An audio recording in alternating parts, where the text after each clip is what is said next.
السلام علیکم ورحمۃ اللہ وبرکاتہ۔ عزیز طلبہ، اللہ تعالیٰ کی ذات سے امید ہے کہ آپ خیریت سے ہوں گے اور آپ نے گزشتہ سبق یاد کر لیا ہوگا، اس کے مطابق جو کام دیا گیا تھا وہ آپ نے مکمل کیا ہوگا۔ تو عزیز طلبہ، یہ وہ جملے میں نے جن کی کل میں نے اردو لکھی تھی ان کو میں نے آج مکمل کیا ہے، تو ان کو ذرا دیکھ لیں اور آپ نے جو خود لکھے ہیں ان کے ساتھ ان کو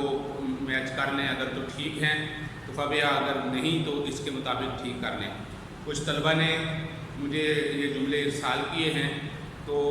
میں نے ان کو، چونکہ ان کی تعداد زیادہ تھی تو اس وجہ سے فی الحال میں نے سوچا کہ یہ آج کی ویڈیو میں وہ اصلاح خود ہی ہو جائے گی۔ تو اس طرح بہت اچھا ہے الحمدللہ،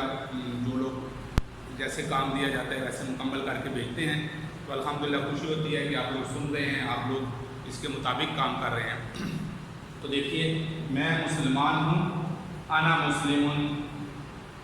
الاسلام دینی۔ تو کچھ طلبہ نے الاسلام دینی کی جگہ پر دینی الاسلام یہ جملہ بنایا ہے، تو یہ بھی ٹھیک ہے کہ مبتدا اور خبر میں ہم یہ پڑھ چکے ہیں کہ دونوں میں سے کوئی بھی ایک معرفہ ہو سکتا ہے۔ دینی الاسلام یہ بھی کہ صحیح ہے، الاسلام دینی یہ بھی ٹھیک ہے۔ تو میرا دوست ہے، انت صدیقی، وہ استاد ہے، ذالک استاذ، تمہاری بہن کون ہے۔ تو یہ میں نے عربی کا جملہ لکھا تھا، تو اس وجہ سے میں نے اس کا ترجمہ کیا، من اختکی، تمہاری بہن کون ہے، ھذہ مدرستی۔ تو اب یہ آپ دیکھ رہے ہیں مدرستی میں نے لکھا ہے، تو یہ لفظ مدرستن، تو جب اس کی یا کی طرف نسبت ہوگی تو یہ اس طرح لکھا جائے گا، تو آخر میں تا ہے، تو اس وجہ سے یہ مدرستی بن گیا، اس لیے اس کے آخر میں یہ گول تا لگی ہے، ھذہ کے ساتھ اشارہ کیا گیا ہے۔ القرآن کتابی، کچھ طلبہ نے یہ جملہ اس طریقے سے بنایا ہے، کتابی القرآن، تو یہ بھی ٹھیک ہے۔ کتابی القرآن، میری کتاب قرآن مجید ہے۔ وہ کمرہ ہے، تل کا حجرۃ، تو یہ مؤنث ہے، حجرۃ، آخر میں تا کی اس وجہ سے یہ تل کا ہے، وہ کمرہ ہے۔ کراچی مدینتی، کراچی میرا شہر ہے، ہوا ذالک زمیلتی، یہ جو میں نے اردو کا جملہ آپ کو دیا تھا،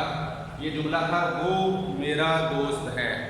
وہ میرا دوست ہے، تو کلاس فیلو ہے، تو ضمیر کلاس فیلو کو کہتے ہیں، تو وہ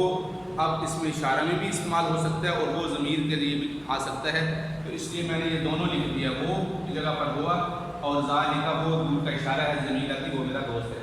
الپاکستان دولتی، دولتن کہتے ہیں ملک کو، پاکستان میرا ملک ہے۔ تو یہ جملے تھے عزیز طلبہ جو ہم نے گزشتہ سبق میں نے آپ کو بطور اسائنمنٹ دے دیے تھے، مجھے امید ہے یہ آپ کو سمجھ آ گئے ہوں گے۔ آج ہم ایک تو اس کی کتابت کے بارے میں پڑھیں گے کہ ھذا اور ھذہ پڑھتے کیسے ہیں اور لکھا کیسے جاتا ہے، اور دوسرا یہ ہم نے جو گزشتہ اسباق پڑھے ہیں ان کا جو خلاصہ میں نے آپ کے سامنے بیان کر دیا، جو الفاظ قرآن مجید میں آئے ہیں جو ہم نے گزشتہ تمام اسباق میں پڑھے ہیں، تو عزیز طلبہ یہ وہ میں نے لکھے ہیں۔ تو ھذا یہ ہم نے پڑھا، اس کا معنی ہے یہ، ھذا یہ۔ اب جاندار چیز کی طرف بھی اشارہ کر کے بتایا جا سکتا ہے اور غیر جاندار کی طرف بھی، انسان کی طرف بھی اور غیر انسان کی طرف بھی اس کو اشارہ کیا جا سکتا ہے، اور ھذا یہ مذکر کے لیے ہے، اور اس کا معنی تھا وہ یہ بھی مذکر کے لیے ہے، اور وہ کسی دور کی طرف چیز کی طرف اشارہ کر کے بتایا جا سکتا ہے، جیسا کہ ذالک کتاب، وہ کتاب ہے، ھذا کتاب یہ کتاب ہے، اور مؤنث کے لیے ھذہ آتا ہے، اس کا معنی بھی یہ ہے، لیکن یہ مؤنث کے ساتھ خاص ہے، مؤنث، اور اس کی نشانی یہ ہے کہ اس کے آخر میں تا ہے، کیونکہ مؤنث کی جو علامتیں ہم نے پڑھی تھیں اس کی ایک علامت یہ بھی پڑھی تھی کہ اس کے آخر میں یہ گول تا آتی ہے جو وقف کی صورت میں آ بن جاتی ہے، یہ بھی اس کی علامت ہے۔ پھر ما کا لفظ ہم نے پڑھا ہے، ما کا معنی ہے کیا، ما کا معنی ہے کیا، یہ ما ھذا یہ کیا ہے، اور ما ھذہ جب مؤنث کی طرف اشارہ کرنا ہو، جیسے حجرۃ ہے کمرہ،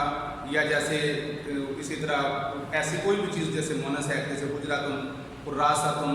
دراجۃ، یہ ہم نے پڑھے ہیں، اس کے آخر میں جب ان کی طرف اشارہ کرنا پڑے گا تو ما کے ساتھ سوال کریں، اگر یہ چیز قریب ہے تو ھذہ، اور اگر دور ہے تو مؤنث کے لیے تلک آئے گا اور مذکر کے لیے ذالک آئے گا، تو ما ھذہ